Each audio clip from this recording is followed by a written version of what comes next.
Hey y'all, it's your girl Tashondarenae, and I'm back with another video. In today's video, I'm showing you how to make an orange juice cake. This cake is very soft and moist, and it is very delicious. And if you would like to see how I do it, please stay tuned. All right, for this recipe, I'm using 1 stick of softened butter, as well as 3 tablespoons of oil, and I am using vegetable oil. To that, you're gonna add 1 1/3 cup of granulated sugar, and you want to mix that together until it is light and fluffy.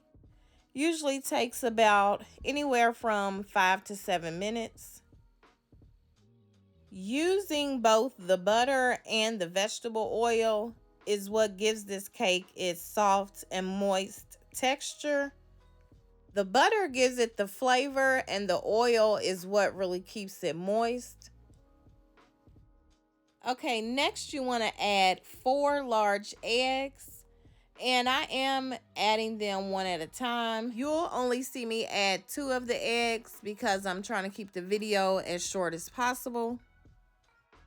Once the eggs are well incorporated, you're going to add 1.5 tablespoons of pure vanilla extract. Next, you'll add 1 teaspoon of pure orange extract. Next, you're going to add 1 3.4 ounce box of instant vanilla pudding mix. And adding the vanilla pudding mix just adds more flavor, and it helps to make the cake even more moist. Next, you're going to add your flour and orange juice. You're going to use a total of 2.5 cups of all-purpose flour and 1 cup of orange juice. Your orange juice should be at room temperature. And you're going to alternate the dry and the wet ingredients. You want to start with the flour and end with the flour without over mixing your batter. Also, be sure to scrape down the sides of your bowl while it's mixing. You want to be sure you're getting everything mixed together really well.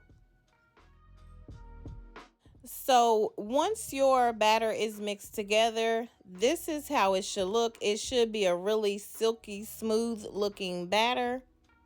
I'm gonna bake my cake in my Nordic ware bundt pan. This pan holds 12 cups, and I've sprayed it heavily with Baker's Joy. I've preheated my oven to 350 degrees. This cake takes anywhere from 45 minutes to 60 minutes to bake. It's just going to depend on your oven. I ended up baking my cake for 50 minutes. You'll know your cake is done when it's golden brown and when you can insert a toothpick inside the cake and it comes out clean. That's how you're going to know when it's done. And this is what mine looked like once I took it out of the oven after 50 minutes. So I'm just going to allow it to sit in the pan on top of this cooling rack for about 15 minutes. Then I'll flip it out onto a cake plate. While I wait for the cake to cool down, I'm going to go ahead and make a very simple glaze to top the cake. I'm going to use 1 cup of confectioner's sugar and 1/2 cup of orange juice.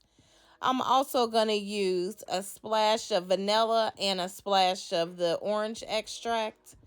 I'm just going to mix it all together until it's really smooth.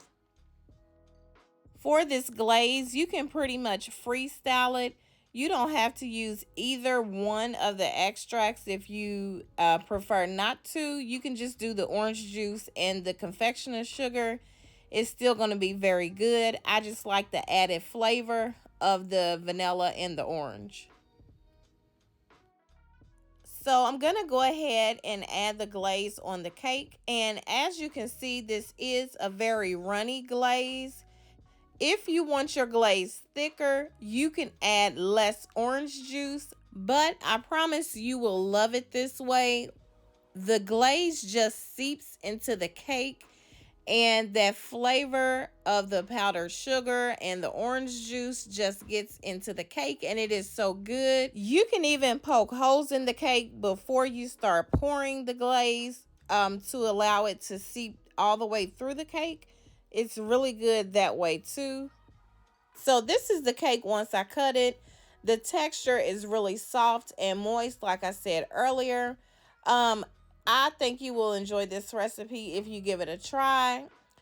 I know most orange juice cake recipes call for a boxed cake mix, but if you like that, you're gonna love this cake because it is so much better than the boxed cake mix, and it's really simple to make. I hope you've enjoyed watching the video.